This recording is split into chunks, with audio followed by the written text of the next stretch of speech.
Kick the Tories out, make Labour fight. Editorial. Under a Labour government, we can expose the party's capitalist politics and win workers and youth to a revolutionary alternative. This general election finds the main parties and their leaders more unpopular than virtually any previous contest. That is not surprising. The Tories have presided over 14 years of unrelenting attacks on the working conditions and living standards of the working class. With the exception of a relatively small layer of affluent homeowners and pensioners, July 4th will see millions of people go to the ballot box feeling the pinch of pay that is lower in real terms than 2010, NHS waiting lists at a record high, and schools and universities physically or financially on the brink of collapse.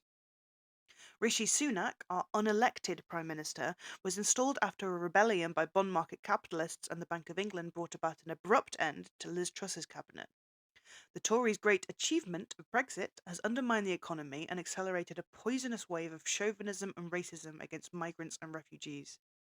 The other horse, in what for most of the UK is a two-horse race, is only marginally less unpopular. Keir Starmer has staked his reputation on exercising the politics and personnel of the brief Corbyn insurrection, from his mendacious abandonment of the programme that secured his election as leader to his declaration that Israel had the right to starve 2 million residents of Gaza. Starmer has alienated young people, Muslims, and several trade unions, including Unite, the party's largest donor. His shadow chancellor, Rachel Reeves, promises that a Labour government will be the most pro-business this country has ever seen.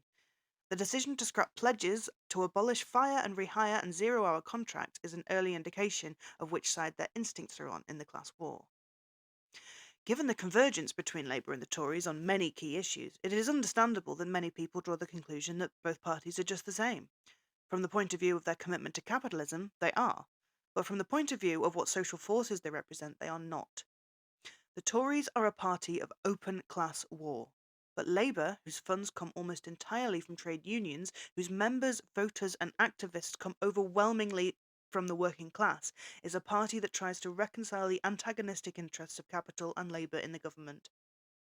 It is a party that represents the politics of reformism, incremental improvements for the working class within capitalism.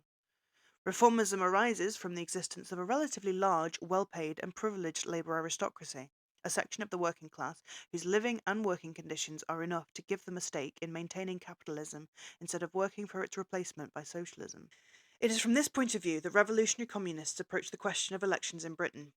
Clearly, the working class urgently needs a different party, one that has a programme that really represents its interests, that can develop and implement a strategy for waging the class struggle in the workplace and on the streets as well as in Parliament.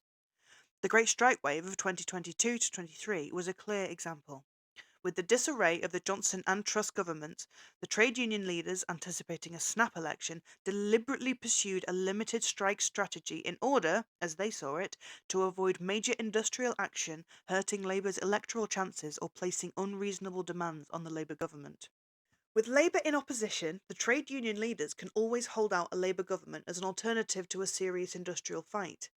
But when Labour is in government and has to choose sides, it is a different story. The road to breaking up the pro-capitalist trade union Labour Party lies in putting it into government, exposing the anti-working class nature of its leadership by fighting its capitalist policies, and in the process rallying a sizable vanguard of class fighters to the creation of a revolutionary workers' party armed with a Marxist programme.